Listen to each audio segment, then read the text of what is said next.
Queridos amigos, é um prazer estarmos aqui novamente para mais um Café com Luz.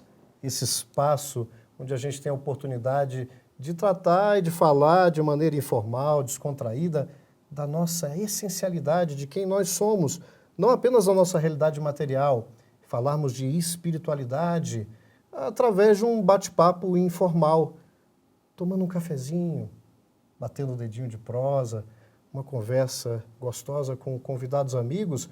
E você que está nos assistindo é o nosso convidado especial de hoje também. Então, senta aqui de maneira virtual, você não toma café, traz um copo d'água, um suco e vem participar desse momento. É um café, é coisa rápida, mas para a gente poder enriquecer. E para esse momento de hoje, a gente convidou para bater esse dedo de prosa o nosso querido amigo André Ferreira. Ô, Maurício. Tudo bom? É um prazer estar aqui com você, André. Igualmente, muito bom mesmo. Que joia. E para a gente poder temperar esse nosso cafezinho com açúcar, com adoçante, a gente trouxe o tema discípulos do passado e da atualidade. E o André Ferreira, meus amigos, é um amigo nosso do coração, um irmãozão. E para que vocês possam conhecer um pouco mais o nosso convidado, o André tem aí o quê? Uns 30, 35 anos. Pode revelar já a idade, André? Não, a gente só dá pista, Não, né? só do trabalho mesmo, tá bom. Dentro da doutrina espírita, obviamente. Está radicado aqui em Brasília, atua no movimento há muito tempo como palestrante, mas principalmente na área de divulgação, não é, André? Editor de um jornal espírita, o Brasília Espírita, não é? Do Grêmio Espírita Topa Barbosa Lima, mas que se irradia aí pelo Brasil afora. É trabalhador da FEDEF, né? Também contribui com a FEDEF, a Federativa do Distrito Federal, e da nossa querida FEB, a Federação Espírita Brasileira. E, obviamente, isso é só um cenário, somos trabalhadores do Cristo, não é, André? É onde somos chamados, a gente ocupa o posto. Ocupa o espaço. É. Vamos pegar o gancho da apresentação do André?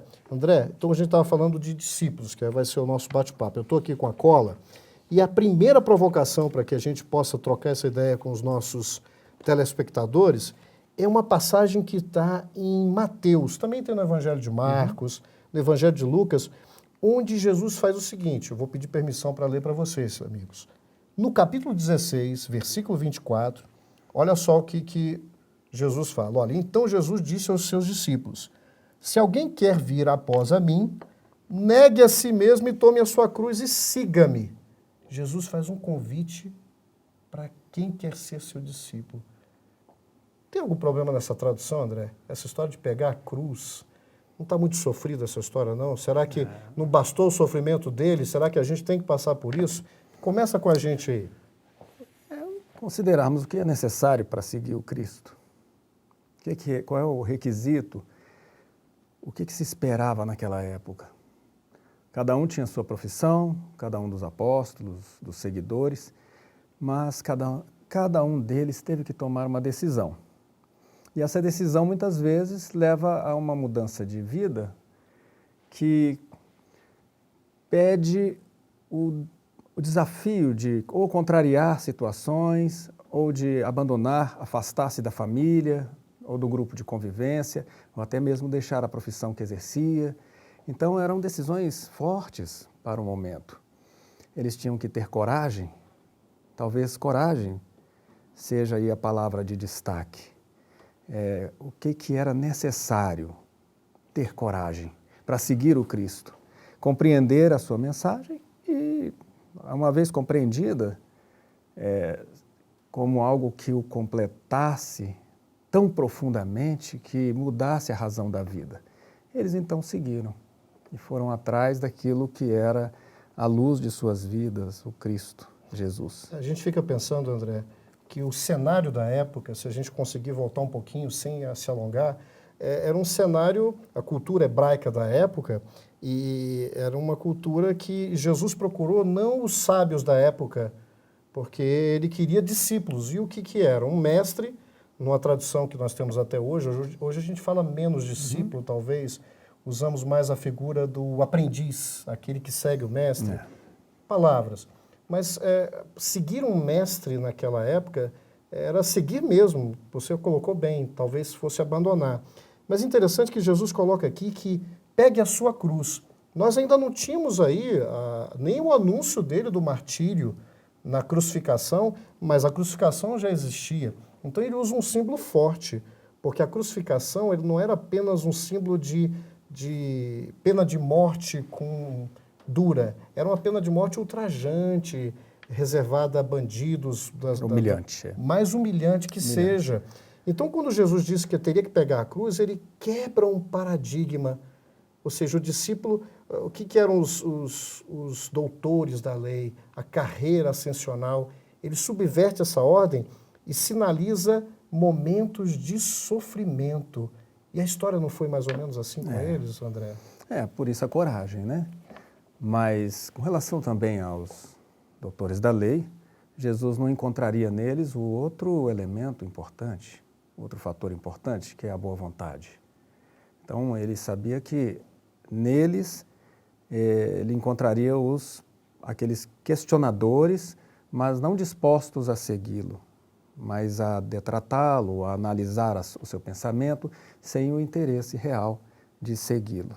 Apenas para manterem aquele status em que eles já estavam, com o poder constituído ou com o domínio dos povos, mas ele precisava trazer o seu messianato, cumprir o seu messianato, ele precisava de pessoas de boa vontade. E muito sabiamente ele escolheu pescadores, pessoas do povo, pessoas simples, mas pessoas que estavam no ponto exato da necessidade de encontrar algo novo, algo que os libertasse. Mas havia já a previsão, né? É bom lembrar, a previsão entre os judeus mesmo, da vinda do Salvador. Então, quando Jesus chega, ele já estava naquele clímax dos anúncios de que o Salvador estava chegando. E aí ele passou a ser reconhecido pelos discípulos como o Salvador. Então, para você, segura um pouquinho, porque nós já estou vendo aqui o cronômetro. Hoje não posso nem falar com a produção. Olha quanto tempo a gente já tem, mas estamos olhando ali, nesses poucos segundos, André, nós vamos para o segundo bloco, antes de chamar o intervalo, e vamos falar um pouco da característica da qualidade da missão alinhada com o tipo do discípulo, né? Foi por isso que ele escolheu pescadores. Vamos tratar disso? Vamos. Por que ele escolheu aquele tipo de perfil de discípulo para a época? Vamos lá? Então, você que está aí nos observando, segura um pouquinho, a gente volta já já.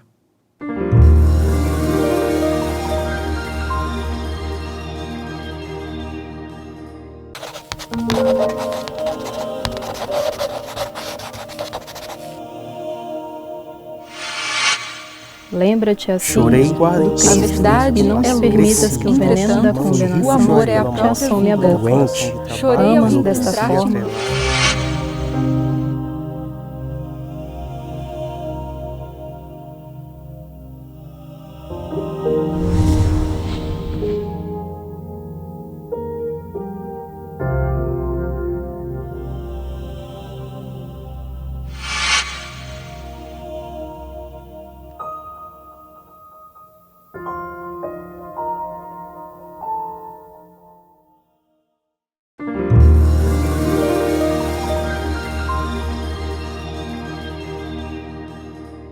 Estamos de volta com o nosso Café com Luz, falando de discípulos do passado, de hoje, com a presença do nosso querido amigo André. A gente cortou no primeiro bloco e vamos começar o segundo. André, pega daquilo que a gente estava falando, inclusive no intervalo, a característica desse discípulo, o que é se negar a si mesmo para seguir a Jesus, tomar uma cruz. Se na época pode ter sido um discurso difícil de ouvir, hoje também não faz um pouco de sentido. O exemplo que nós demos foi desse negar a situação em que ele estava, a vida que ele vivia para seguir o Cristo, porque o desafio era muito grande. Eles teriam que sair da localidade em que eles se encontravam e passar a disseminar a doutrina pelo mundo, por onde eles fossem. Então, era uma mudança de vida bem significativa. Hoje, nós temos uma diferença e um entendimento mais profundo desse negar a si mesmo quando compreendemos a reforma íntima como desafio. Então, nós temos no discípulo de hoje, naqueles que se propõem a seguir o cristianismo e a doutrina espírita, especialmente, é o desafio de promover uma mudança constante, uma melhoria constante ao longo da vida, tanto no olhar, como se vê o mundo, como nos seus próprios valores, na consolidação dos valores cristãos dentro de si. Para que ele possa praticar, é preciso que ele absorva. E para que ele absorva, ele precisa vivenciar dentro da sua realidade os desafios. Então, é diferente, ele não precisa sair da sua localidade, ele precisa mudar-se interiormente. Então nós estamos falando de uma dificuldade que talvez a gente ainda tenha hoje em dia de entender que a proposta cristã, ela exige inclusive que a gente faça coisas, se desloque materialmente. Mas talvez o processo que a gente chama da espiritualidade é esse esforço de mexer e negar a si mesmo em relação às estruturas do conforto material, da zona de conformidade no sentido pejorativo que a gente tem. Seria por isso, e por isso que a mensagem do Cristo continua sendo, nesse aspecto, revolucionária, né? Muda o paradigma. A doutrina, ela nos traz uma base para essa mudança, a doutrina espírita, onde ela lança luzes sobre o cristianismo. Então, vemos que não basta conhecer, tem que também mudar as atitudes, mudar os hábitos e desenvolver as habilidades em conformidade com a necessidade do momento, do ambiente em que se vive. Então, é um conjunto. As competências para ser um cristão hoje tem a ver com esses fatores, né? Conhecimento é importante, necessário e a base. Mas você tem que ter também a atitude e a habilidade de aplicação. Você fala em conhecimento, o perfil do discípulo, inclusive do colégio apostólico mais próximo, eram de pessoas que, inclusive, até se fazia chacota na época, né? Os doutores, o que se pode esperar desse pessoal que veio da Galileia? Rudes, né? Uma região simplória, não era berço da cultura farisaica, judaica, né? Nesse sentido. Eram pessoas que eram ditas hoje como populares, sem instrução. Então, Jesus vai buscar um outro aspecto nesse discípulo. Quando você fala da vontade, esse coração sincero, disposto a se movimentar e a buscar o outro, não é por aí? Qual é essa característica? Fala um pouquinho para a gente disso. Isso prova que a sabedoria do Cristo demonstra que, mais uma vez, que não é só o conhecimento. Não bastava ser conhecedor ou ter posição social ou uma ascendência. Ele precisava realmente querer a mudança. Então, aquela boa vontade, a coragem de mudar, a boa vontade para realizar a mudança que o Cristo apresentou e a fé robusta para poder seguir com a cruz, porque você carregar uma cruz, uma dificuldade, os desafios, a contraposição social. Aqui no Brasil, até pouco tempo, as atividades de centro espírita ainda foram perseguidas pela polícia, foram fechadas. Mas hoje nós estamos vivendo também um período, né? Quando eu falo hoje, vamos deixar temporal, já tem muito tempo que, por mais que tenhamos progresso, há intolerância religiosa. A intolerância religiosa é uma demonstração disso. Então, sempre um desafio, você iniciar uma tarefa espírita e dar continuidade a ela, que é o grande desafio, né? Você continuar, porque começar uma atividade é um desafio importante, é necessário, mas a continuidade disso daí exige um esforço muito grande. Essa aí é o carregar a cruz todos os dias, né? O presidente de centro, a diretoria, as equipes, os jovens trabalhando, as atividades de assistência social, todas as áreas de um centro espírita são desafios do dia a dia, cotidianos, para os seus colaboradores, os espíritas, né? Isso, você falou da atividade dentro de um círculo religioso que é fundamental, mas também o desafio da cruz na vivência do dia a dia, porque Jesus não veio social, ele não veio também construir uma religião formalística, tanto que ele foi o principal ele foi mais combativo nesse sentido, da gente romper com a superficialidade dessa relação com Deus e buscar o divino na prática da caridade. E isso talvez é um desafio, porque nós temos vários caminhos para chegar a isso. O Espiritismo não é uma proposta válida, mas além do Espiritismo é a proposta da tolerância, da caridade, que irrompe isso. O próprio Cristo não fundou um movimento religioso. Isso é nossa necessidade depois de nos organizarmos, né? Não é por aí, André? Você falou muito bem do movimento. Os cristãos de todos os tempos, né, de cada época, encontraram as exigências do seu tempo. Né? Inclusive, Allan Kardec, no período dele, ele encontrou as exigências e ele era um homem daquele tempo. Ele é um homem que viveu naquele século, naquele período europeu, naquela região, e com aquela cultura. Ele não negou isso, ele não mascarou, não mudou, ele cumpriu a sua tarefa dentro daquele ambiente. Então, a gente vai transformar o ambiente dentro dele, vivendo esse ambiente. Então, você vai para a sociedade, ser o cristão ou ser o espírita, dentro daquela sociedade, não somente num... Vou te interromper um pouquinho, porque nós vamos iniciar o terceiro, vamos chamar um intervalo, e no terceiro bloco vamos falar de qual é essa cruz de hoje em dia, ou qual é a exigência do discípulo do bem, que é discípulo de Jesus. Vamos lá, segura aí que você vai iniciar desse ponto. Daqui a pouco a gente vai tomar mais um gole desse café, daqui a pouco a gente volta.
Estamos de volta com o nosso Café com Luz, falando do discipulado.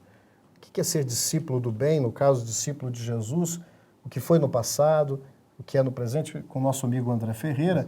E a gente, no segundo bloco, estava falando da característica, da necessidade, qual é o grande desafio, por exemplo, mais na atualidade, para que a gente possa ser um discípulo do bem, independente do rótulo, da formatação.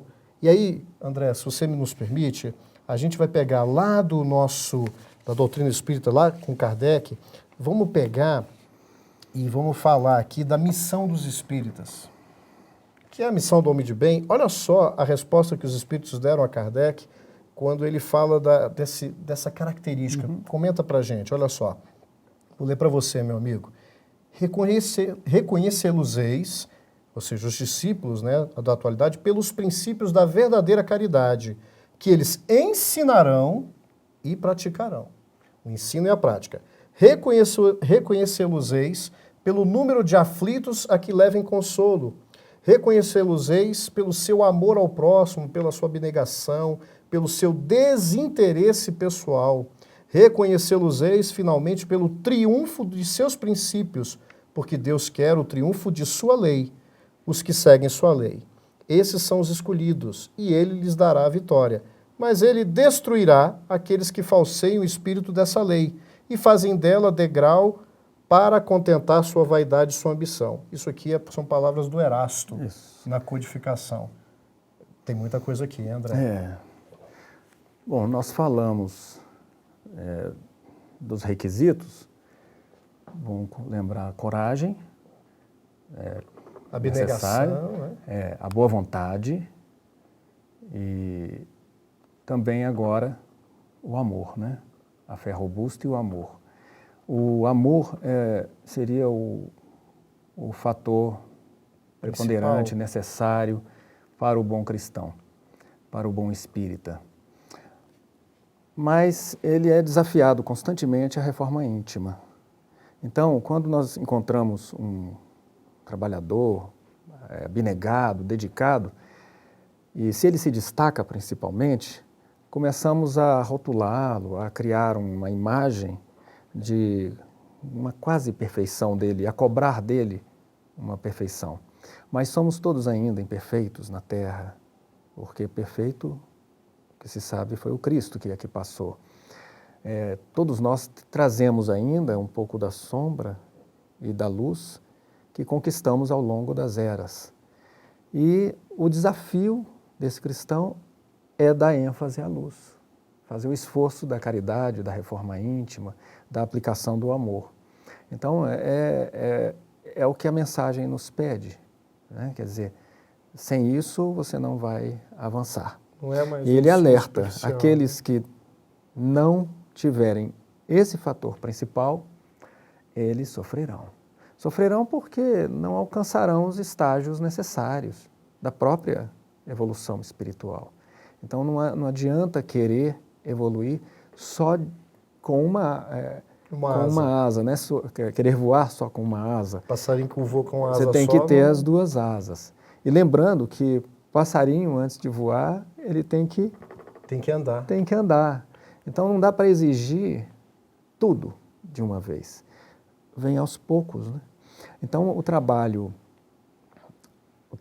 principalmente no movimento espírita, o trabalho na casa espírita, é um trabalho de continuidade. De continuidade. Somos testados, somos desafiados. Em alguns momentos aquilo ali já está fácil, é uma prova fácil, você já aprendeu. Em outros momentos a prova é difícil, a cruz pesa um pouco, tem que ter a ajuda de amigos, né? Tem que ter os amigos do lado para poder ajudar a carregar a cruz. Em outros momentos você descobre que, bom, houve uma mudança, alguma coisa avançou. Porque até o momento da dificuldade, até os nossos erros e as nossas falhas nos ensinam muito. A gente aprende com aqueles erros, os erros passados.